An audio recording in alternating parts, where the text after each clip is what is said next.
It's just a good day. I am so excited. You know, the very talented Sheryl Crow is here, y'all.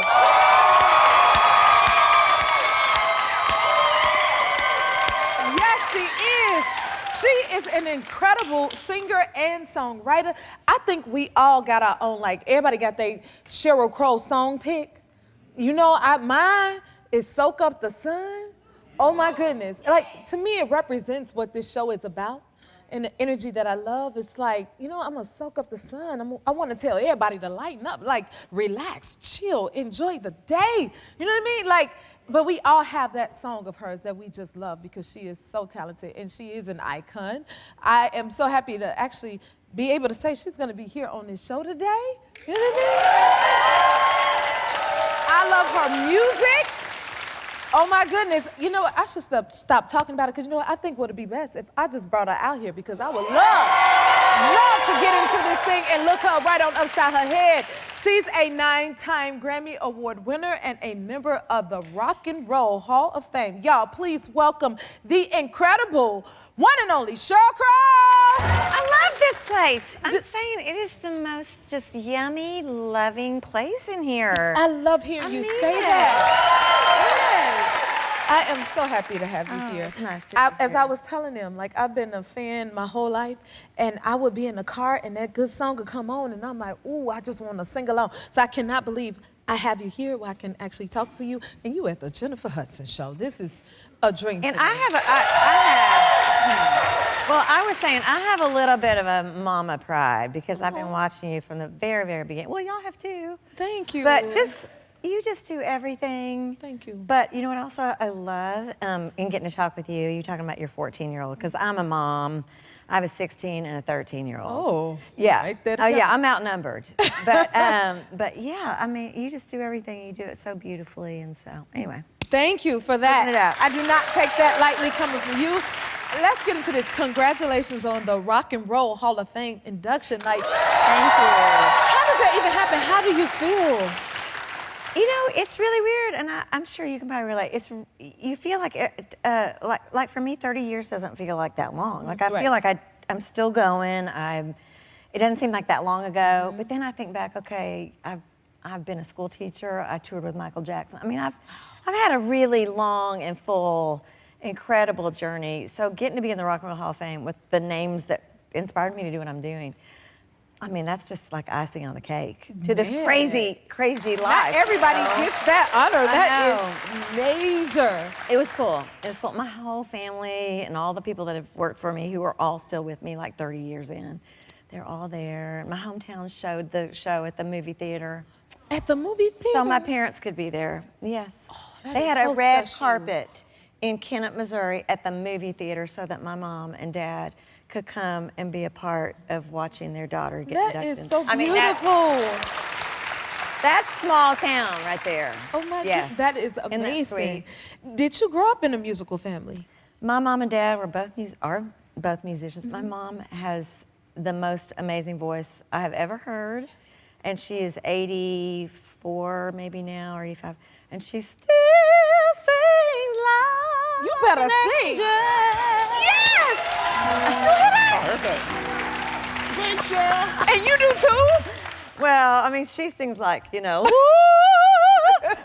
but Is that where you get it from, you think? I just was raised in it. I mean, you know. Yes. Anyway, I just was raised in it. My parents played in a big band. I studied piano my whole life and got my degree in piano play by ear.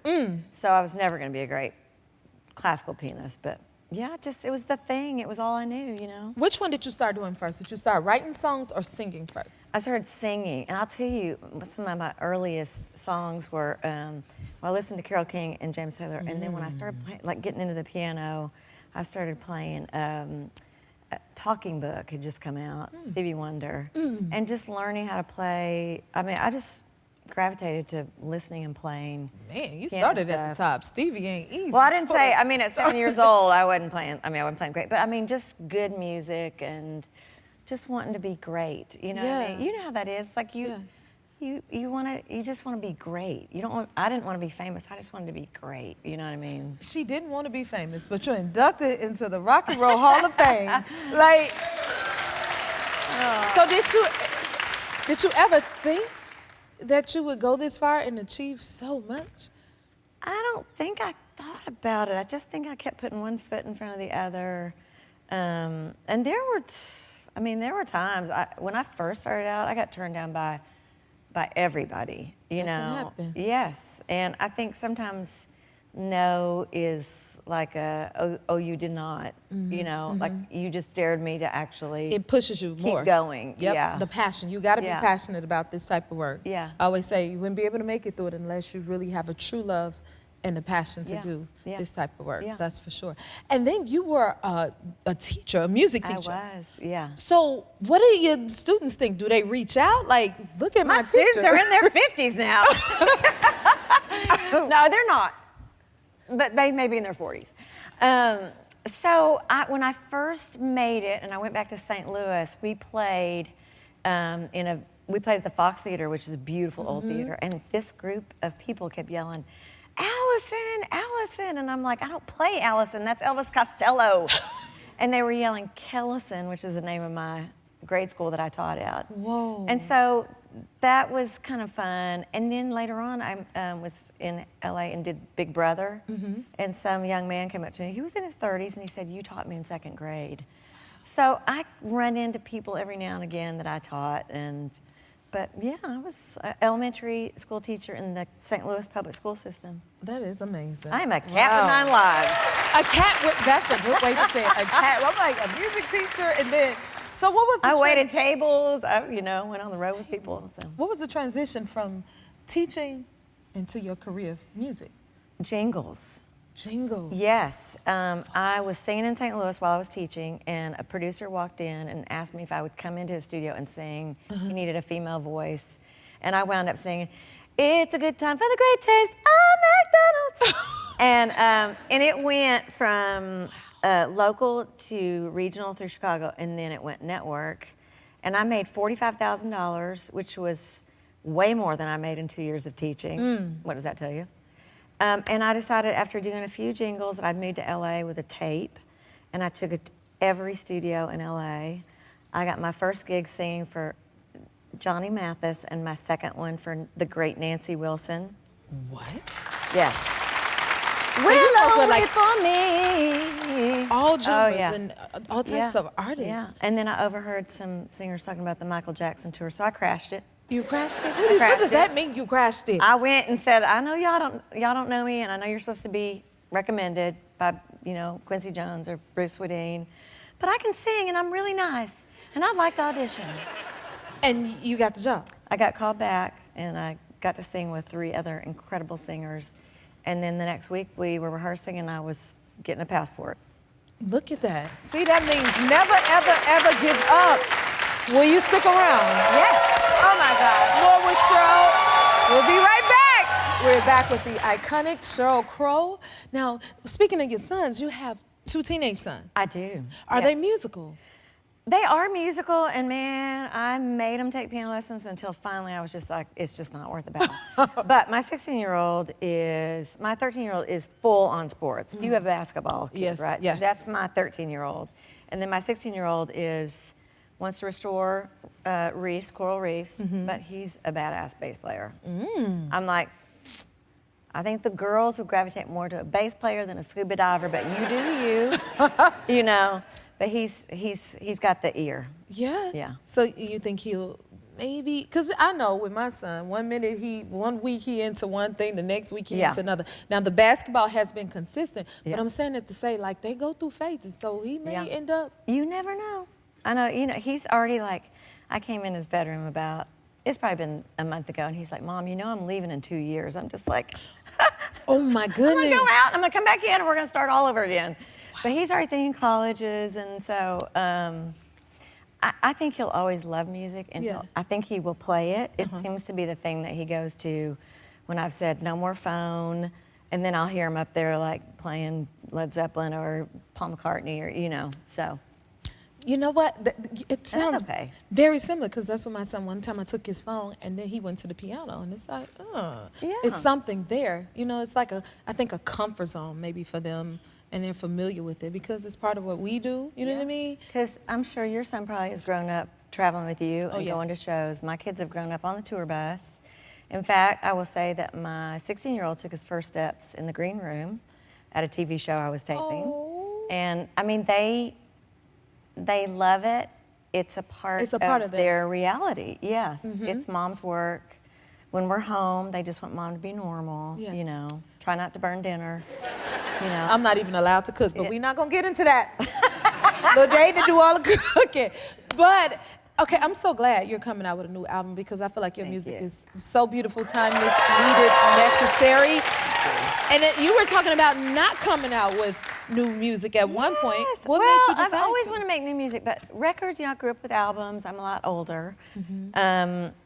And, you know, people don't listen to records anymore. They don't listen, especially as the producer, and you're like sequencing, and then you put it out and you wind up on a playlist with Ice Spice, or, you know what I'm saying? Like, people I don't even, like, know. True. And so I thought, well, I'll just put songs out. But then this year with AI and with just everything, the tone of what's happening, where our leaders are kind of trying to divide us and make us into enemies. And I'm like, what is this gonna look like for a 13-year-old and a 16-year-old and a 14-year-old? And so I started writing, because that's what we do. Yes. We sit down and we sing, or we write, or whatever, we paint, whatever it is we do. And I wound up with a bunch of songs, and well, I'm just gonna put it out, Good. I think, because music brings people together. Yes. You know, whether we realize it or not. It's a physical thing, you know, like when I hear a great singer, like Jennifer Hudson. Aww. From Sheryl Crow! But you know, I mean, honestly, it's like the first time you ever heard Whitney Houston sing, did you not see yourself? Oh my, yes. Okay, so, you know, for me, music was a way into my own feelings. And you hope when you write a song that whoever hears it is gonna go, how did she know I was feeling the same way? Right, That's what music's supposed to do. Okay. And so that's, you know, on this record, there's a lot of like me as a mom, as a human, as an American, as a living being with a spirit and a soul that's not AI. You know, there's a lot to write about and sing about and try to understand, and we're all going through it. So that's what music does. Okay. Spoken by one of the greatest songwriters. Would you say like your songwriting process has evolved now, and what is it like? Well, it happens between school drop-off and school pickup. So yeah, my writing process now happens very civilized over a cup of coffee or a cup of tea. You know, it doesn't happen like the old days where I'm like, I need another glass of wine, and I need, you know. Okay. Yes. I understand it's more that. introspective, and you know. How does your boys feel about your music?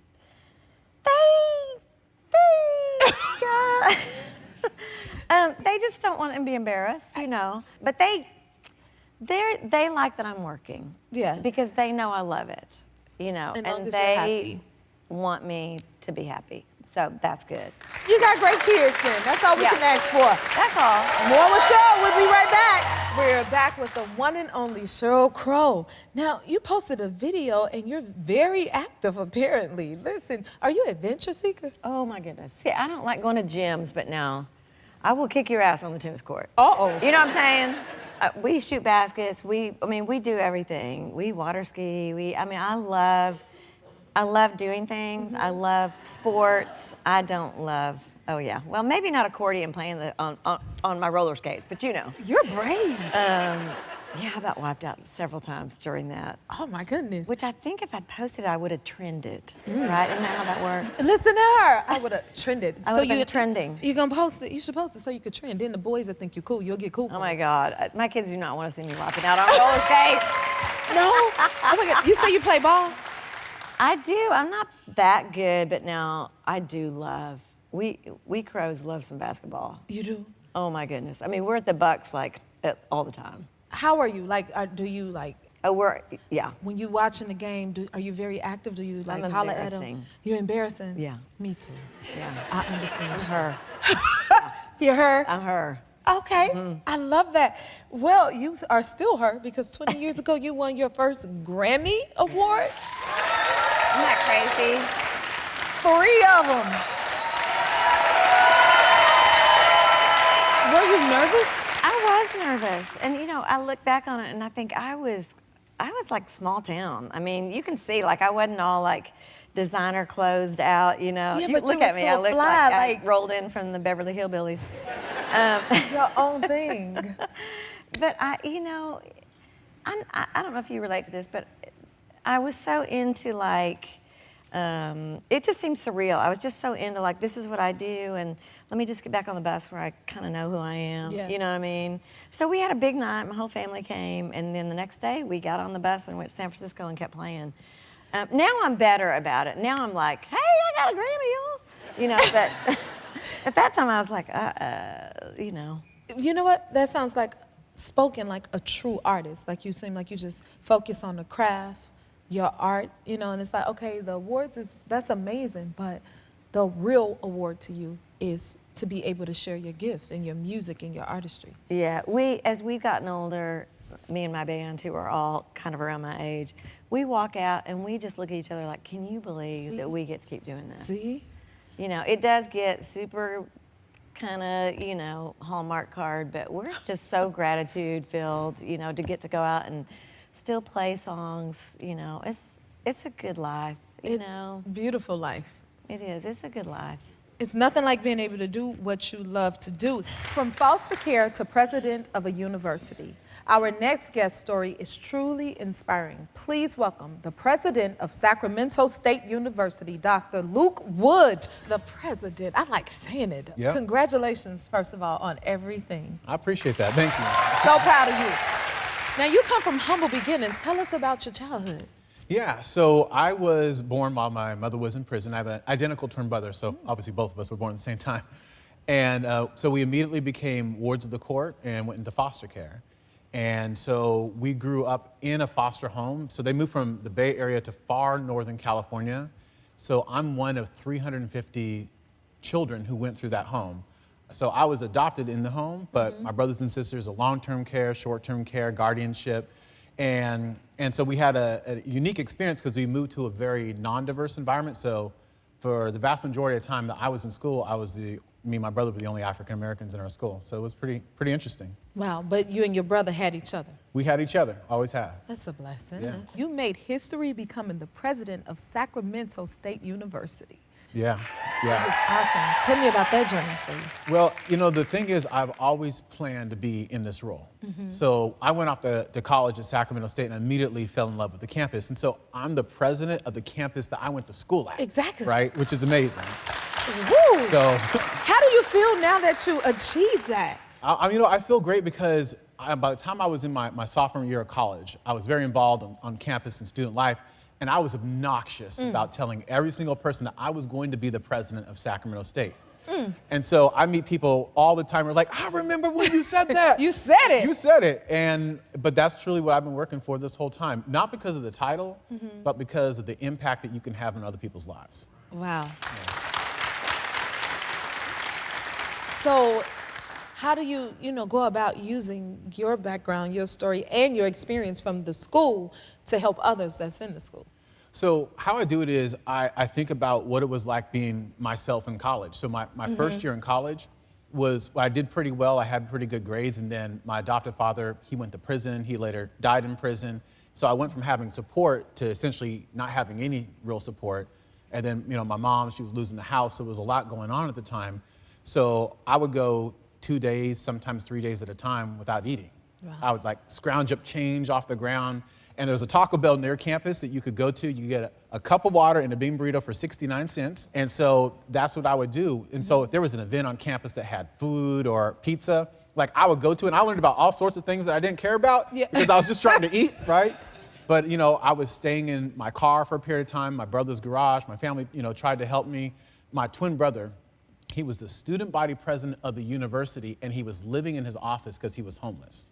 So what I do, I try to think about what was it like being a student and the struggles that many of our students go through. Right. And I want to basically create an experience where they don't have to go through what I went through. I'm sure that makes a huge difference for them as well, being able to have your support and knowing what people can go through and being the example that they can get through it. Yeah. What would you say is the thing that helped you push through? all your adversities? Oh God, for sure. I mean, that's Yes. that's always number Yes. one, right? But also my wife, and so I think she's here. I know she's here. Is she here? Yeah, and basically, just being dedicated to my studies. Yeah, that's her right there. How does she help get you through? Where's she at? Is that you? She's so beautiful. Hello. Gorgeous. Yeah, I'm married up, but so basically, I was struggling so much that I wasn't really focused on school. So when I met her, I had 11 classes that I had incompletes in because I was hungry, right? So most people don't understand, like, you can't just sit in class if you're hungry. You just can't focus. So there'll be a lot of times where I'll be like, okay, that's it. I'm just not going today because I was just hungry. So, but when I met her, I had more stability, right? I had more of a stable place to stay, even though my family was helping me out, but having some more with that. And just being more focused on school and being like, you know what, I came here to start something and you gotta finish what you start. And so that's what got me through. That is true determination. Yeah. That is amazing. Now, did you ever meet your biological parents? So I've met my biological father just recently, only a few years ago, but I met my biological mom when I was in college. Now, as I said, I was a kind of broke college student, so I didn't have a lot of money. I made $80 a month, and so I had to save up to get $150 so I could hire a private investigator. I searched for years. Bless your heart. A private investigator found her in one day. One day. That's and I God. found out she was in San Francisco too. So I'm in Sacramento, San Francisco's not that far. So I had this little beater car that had no second gear. So you had to get fast enough in first to go to third. And it had no pedal or no brake. So I had to use the emergency brake, and that's how we got down there.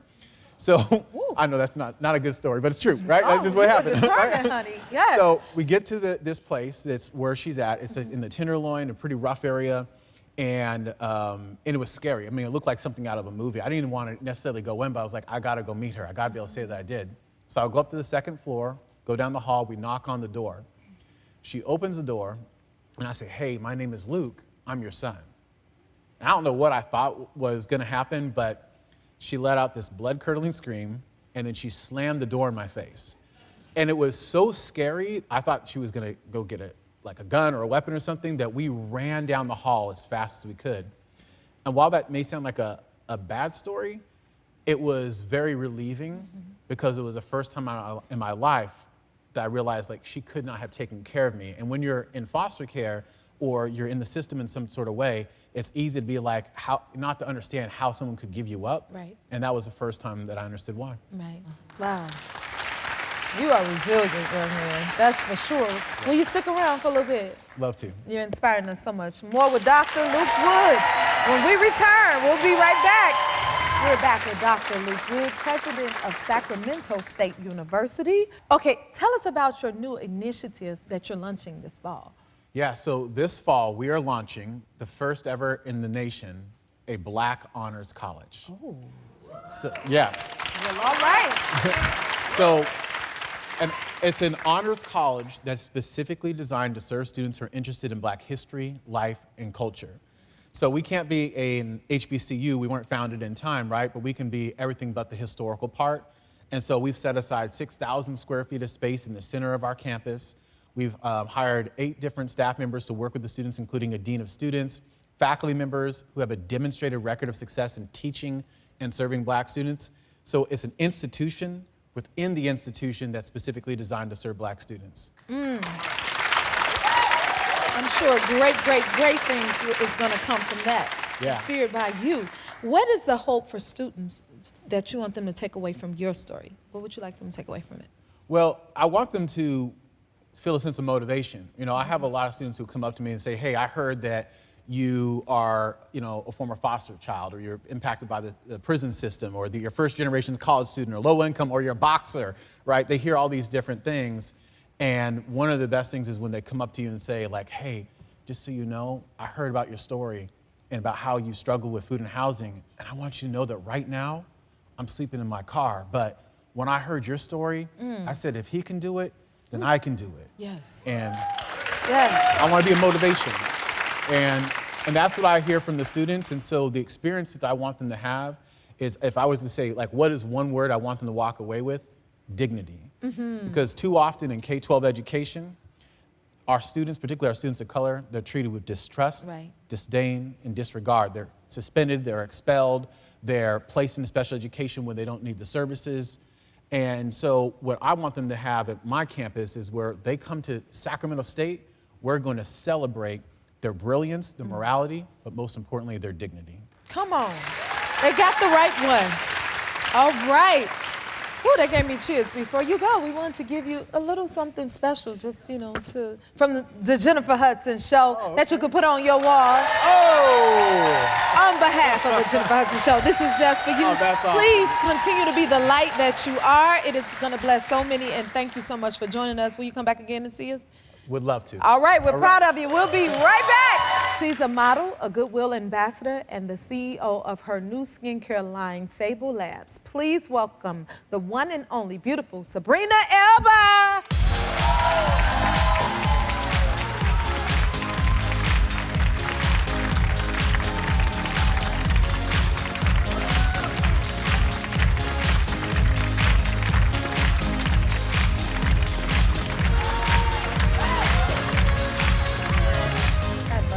Shoes. You guys showed out. Everyone looks so nice. Wow, I wasn't expecting that. Hello, everyone. Thank you. Little pop of color for you. Yes, it's a little pop of color. You always giving it. Just always gorgeous. You always giving it. I was just looking at all the pictures coming in, and I was like, she always looks good. Oh, stop it. You do. Thank you so much for having me. So happy to have you. I haven't seen you in a little while. It's been a minute. It has. Mm-hmm. And your skin looks flawless. I know you have a skincare line. We're going to get I'll into take that. I'll take that. Yes, ma'am. But first, you're celebrating, first of all, congratulations, your 5th year wedding anniversary of marriage. That flew by. Oh, my God. It's been 5 years. It goes by so fast. I can't even believe it. I feel like it was like yesterday, and we've been together 7 years now. That means that's oh my goodness, wild to me. Yeah. How was the big day? A little stressful, but we have massive families. He has like 50 cousins. I have like 100 cousins, trying to get everyone together. And it was so funny because we chose Marrakesh because we were thinking, in my mind, I did some kind of girl math that made no sense. I was like, okay, my family's in Canada, his family's in the UK, let's meet in the middle, let's meet in Africa. And then I'm East African and he's West African, so I thought, ooh, like Morocco, Marrakesh is kind of in the middle. You were really thinking about it, huh? His family traveled like 4 or 5 hours. My family traveled like 24 hours. Oh. They were not happy. Oh, no. They were like, we thought you were meeting in the middle. I'm like, it made sense in my head, but I couldn't have chose the UK because then I really would have got slack, right? So, But long as they made it there to celebrate you guys, I'm sure it was worth it, right? it was so worth it. It was so nice. And that's the best part about weddings. You get to spend the time and celebrate with your family and your Yes. friends. It's just like the party you've always wanted because everyone you love is there. And you receive that energy from them, that love from them when it's people you love. And it made it the best night ever. That's what really it's was. about. And did Idris DJ for it? He wanted to. Oh, he wanted to. Oh, he wanted to. What happened? My one thing, I was like, just please don't DJ, because if he starts DJing, he's gone. Like, I don't think you understand. Like, the sun will come up before that man goes home. And I was like, we got plans in the bedroom later, so you are not DJing. No? And the funny thing was, I ended up DJing. You did? But we had D Nice. You know D. Oh, yes, definitely. Who killed it. Like, Yes. I mean, the music was amazing. And then at some point, I was like, I think I might go on the decks. And I just was high on life. I was like, yeah. And it just was like, I thought you said we could. Right. I was like, hi, boo. Hey, it's your day, so you can do whatever you want Thank to you. do, right? I think the bride's decision trumps the groom's at that point. I mean, Sorry, guys. yeah, that deserves Sorry. an applause. I didn't know this, though. You grew up in Canada? I'm Canadian. I know. The Canadian tuxedo was not planned. You can take the girl out of Canada. You can't take Canada out of the girl.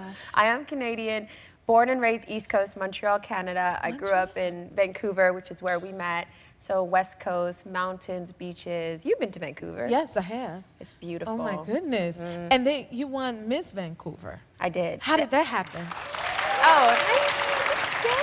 It's funny because I really have tried to bury that, but even if I go missing this day, they will say former beauty pageant winner, and you never lose it. Like, I was like, it stuck with me for life. But you know, it was at the time that I was in university, and a woman approached me at the mall, and she was like, "Have you ever thought about pageantry?" And I was like, no, but I'd like to try. And they were raising money for the Children's Hospital. Like, to me, it was like this beautiful thing. And I remember that my classmates, because I took a major in philosophy, none of them understood that I was getting all glammed up and doing this. And thinking about it back then, it's such a parallel to my life now, because a lot of the philanthropic work we do requires us to have bilaterals with heads of state and such. And I still want to dress the way I dress. I still want to glam the way I glam, you and for should. people to take me seriously, Yeah. regardless of if I want to wear some runway that day, you know? Yes. So it was a good setup for my life in that sense. And I didn't think my classmates get it, but that's a them problem. And Yeah, but you not get a to me set the problem. tone and create your own track, which you do so well. Oh, thank So you. I think I so. encourage you, keep doing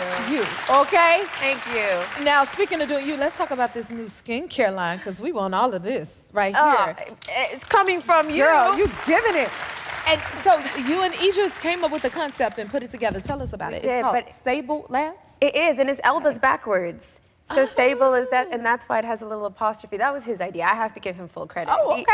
He definitely is a real creative. But I remember just being so frustrated with the industry because formulations aren't made with melanin-rich skin in mind. Like, we really get the bad end of the stick as people with melanin-rich skin. If you actually formulate for the most sensitive phototype, which is ours, the driest because it lacks ceramide, you get skincare that's better for everyone. So I couldn't understand why this wasn't an industry norm or why we had to spend more. And then to incorporate like African botanicals from his heritage, my heritage. It was such a beautiful experience and journey of our life. These ingredients work. A-beauty is becoming a thing. People are looking to African founders and Black founders as experts and authorities in Black skincare and hyperpigmentation for all. And I'm really proud of that. I'm like, I want to show the world that A-beauty isn't just a trend. Buy it because it works. Right. People don't tell you the beauty and integrity of these botanicals because the identity has been stripped away. You find it in a Whole Foods or an Erewhon without the history behind it, without the faces who farmed it. These are African ingredients. Let's give them their light. Let's let them shine for what they are. So to be able to incorporate them, it feels really Very good. smart. Yeah, I think so. I can't wait think to so. try it. Thank you. And they also exist in the harshest climates, so they're packed with antioxidants for that reason. You know, they genuinely do work. We got you some, so. I was gonna ask, because I love a gift, so I heard you brought us something and something for the audience. What you bring for us? We brought everyone some. I can't wait for you. You're gonna look like this! You're gonna look like this! Oh my God, thank you for being here, Sabrina. I so love much. seeing you. You're such Thank a you joy. for having Will you me. come back again and see us? I would absolutely All come back right. again. Thank you. Head to sablelabs.co to buy your Sable Labs products today, okay? We'll be right back. If you like this video, smash that like button and subscribe to the Jennifer Hudson Show YouTube channel. Check your local listings or visit jenniferhudsonshow.com to see when you can watch full episodes in your area. And don't forget to sign up for the newsletter.